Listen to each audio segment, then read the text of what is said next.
Before this video begins, I just wanted to point out some pretty obvious facts, but I feel like your guys still need to say them in the first place. One, this is a supercut of a 3-part video series, so if you want to watch all the videos, you can watch them here, or if you just want to watch one specific video, you can just find the video on my channel. And two, the Dreamcast video looks really weird because that's the only video that got exported as 4:3 instead of 16:9. So that one does look pretty weird on the screen, but I can't really fix that now without redoing the whole video. But anyways, please enjoy the Megacut of the 6th generation miniseries. The 6th generation, the home of the Dreamcast, Game Square, future versions, and the DVD player. But in all seriousness, I love this generation. The best Sega and Microsoft consoles were on this gen, for God's sakes. I'm going to go in order of the systems released, starting with the Dreamcast, PS2, then the GameCube, then the original Xbox. I'm going to do like a system review, kind of like I did with my Wii video and my NES video. But they're going to be more bite-sized, because it's going to be a 3-part video, which is a first on my channel. This is part 1, obviously, in the title. Next is part 2 with the PlayStation 2 and the GameCube, and I'm going to end it with the Xbox. And let's just jump into it. The Dreamcast was first talked about in E3 1998 behind closed doors. Sega was still pushing the corpse known as the Sega Saturn at the time, but they dropped so much information the next E3. Games, console, price, everything was announced, and were later released in that September. It actually sold very well to the start, but was killed by the upcoming PlayStation 2. And Sega's awful release of the Saturn made it so Sega really could not come back. They didn't have the financial budget for it, and became a third-party developer. Anyways, the launch of the Dreamcast was great game-wise. Amazing games released like Power Stone, Sonic Venture, Ready to Rumble Boxing, Soul Calibur, and others. And other games just kept getting pumped out, like Shenmue, Phantasy Star Online, Space Channel 5, and Jet Grind Radio, which I like so much I bought 3 times. The only bad part about the Dreamcast is the controller. If I'm being totally honest, this controller is actually really good. Nothing I would jump at the chance to use, but I do not get the hate for it. Analog sticks does suck. I will not defend it that ways. And my thumb does slide off it quite a bit, but even with the wire at the bottom, it's not that bad. And you cannot forget about the VMU. It's a memory card with a screen, for God's sakes. Now, all of my VMU's batteries have fried, so I can't use that part, but even when you don't have it out of the Dreamcast, when you have it plugged in, it even shows like little things on the controller, which is really nice in my opinion. It's better with some games than other games, but I still really like it. The Dreamcast was sadly abandoned by Sega in 2001 because of the release of the PlayStation 2, which murdered the sales of the Dreamcast, like I said before. Which is a damn shame, because I don't think the PlayStation 2 was all that good. But I'll get into that next video. It had its last game in 2002 with some hockey game, who cares? But I wouldn't call the system dead. It rose back from the ashes because of fans. The Dreamcast is one of the easiest systems to pirate for.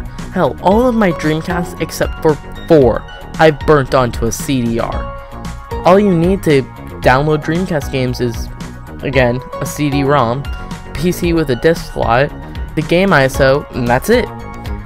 But since it's so easy to pirate games, it's also really easy to make your own. That's what the community did. The Dreamcast is still alive to this day because of fans. Some of the bigger releases are Volgar the Viking, Guyana's Return, and SNES, NES, Game Boy, and Sega Genesis emulators. I own Guyana's Return, a Cave Story port, which is how I first experienced the game, and that game is amazing, and 2D House of Terror. 2 are really fun, and the other is 2D House of Terror. One of my biggest factors to why I love a system is homebrews and fans keeping the system alive. and the Dreamcast has that in strides. If Sony didn't release the PlayStation 2 when they did, the Dreamcast would have sold really well, and maybe Sega would still be a console developer. The PlayStation 2 was released in 2000 by Sony. I don't like this console.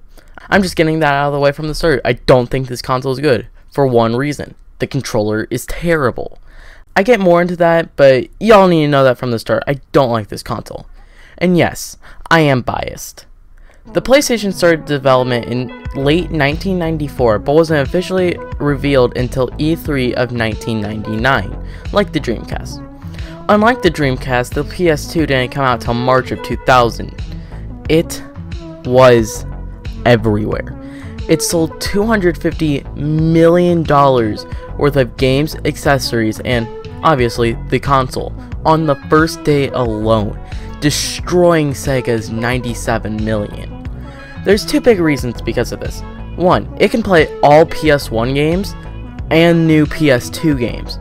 And two, it has a built-in DVD player in it when DVD players were expensive. But who cares about DVDs? Let's get controversial. The PS2 sucks. I hate it. I cannot wrap my head around this controller. These analog sticks, they're terrible. They're at the bottom and yeah, I know that's Sony's thing, but it still doesn't make it good. And they're concave, so my thumb thinks it's a goddamn slip and slide. The buttons are pressure sensitive, and who the cares? And this D-pad. This Nintendo Switch looking thing is so strange. These triangle buttons don't feel responsive at all. Now on to the games. Oh boy, the games are actually pretty good. There are some very solid exclusives like the God of War games, Gran Turismo, Kingdom Hearts, and who could forget the iToy games. But the non-exclusives, I'd rather play them on the GameCube or Xbox. Speaking of the GameCube, codenamed Dolphin at the time, was revealed in a press conference in Japan on August 25th, 2000, and released on September 14th, 2001 in Japan, and November 18th, 2001 in North America. The GameCube made $100 million worth of GameCube products, which is a far cry from Sony's $250 million, and only just a little bit better than Sega. But over time, those numbers never really got extremely better. So the GameCube became Nintendo's third worst selling console, right behind the Wii U and the Virtual Boy, with its biggest complaint being, quote, its overall look and feel, describing it as toyish, and the mini DVDs not being able to hold as much storage as the DVDs used on the PlayStation 2 and Xbox. Which sucks because it's pretty dang good. I'm not gonna spend too long on this because most of you who watch my videos are Nintendo fans, so you know the games I'm about to cover, but there's so many classics on the GameCube. Luigi's Mansion was a great twist on Mario release games. Melee is what people call the best Smash Bros. Game, and sometimes even the only competitively viable game, which is not true. Metroid Prime is one of the highest rated games of all time. And there's so many Zelda games. Wind Waker, Twilight Princess, the Zelda Collection, which included 1, 2, Ocarina of Time, and Majora, even though Majora's not that good to play on here. And the Ocarina of Time Plus Master Quest combo pack to make this the best console to play Zelda games on.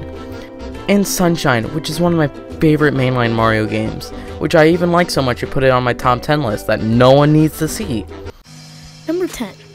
Super Mario Sunshine for the GameCube. Now, if you're wondering, why Super Mario Sunshine? There's Mario 64 and all these other great Mario games. Oh god, I need to remake that. And the controller. It's amazing. It's so good, Nintendo keeps remaking it.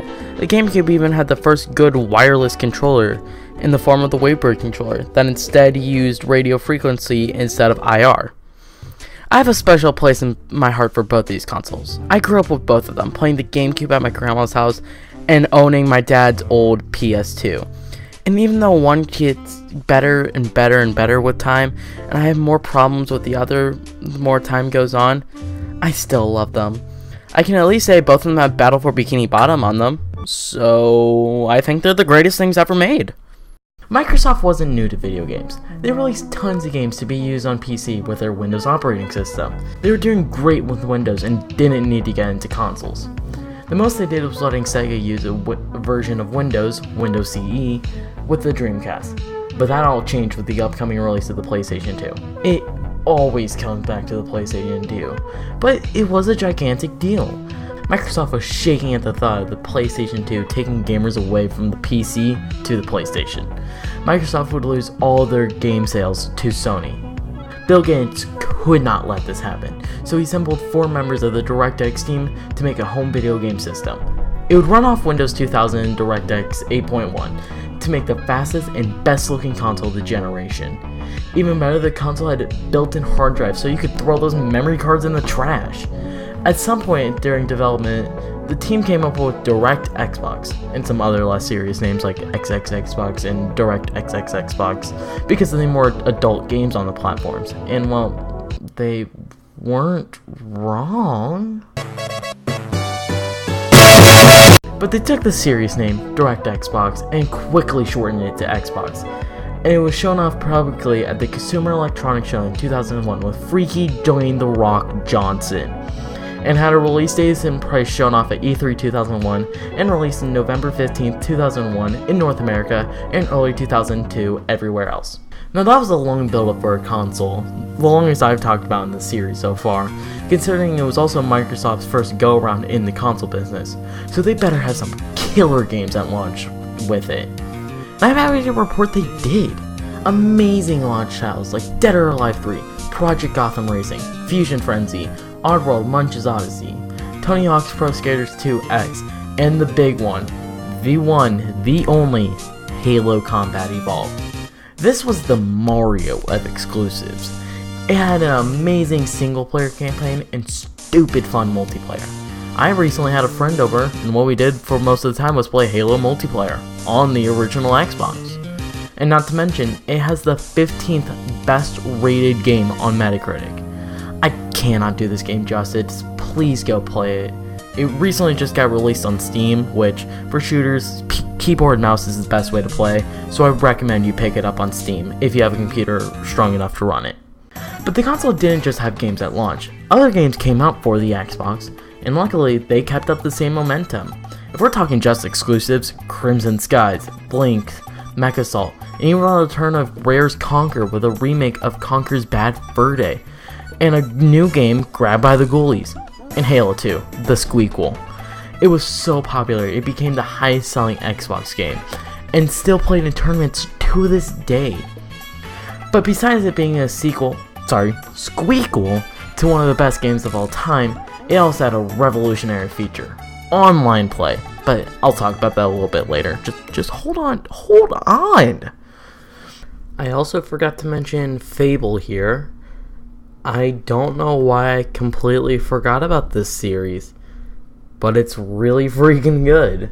So yeah, bye. I haven't talked about it much until now, but the gen also had some amazing non-exclusives. 007, Agent Under Fire, Crash, The Wrath of Cortex, the Hitman games, the LEGO Star Wars games, Pac-Man World 2, Star Wars Knights of the Old Republic, choking on your own spit, the Half-Life games, and a lot of Tom Clancy games, and even the start of the Call of Duty games. Ton of collections like the Mega Man Anniversary Collection, Midway Arcade Treasures, Sonic Mega Collection, Atari Anthology, and of course Namco Museum, which is like on every console.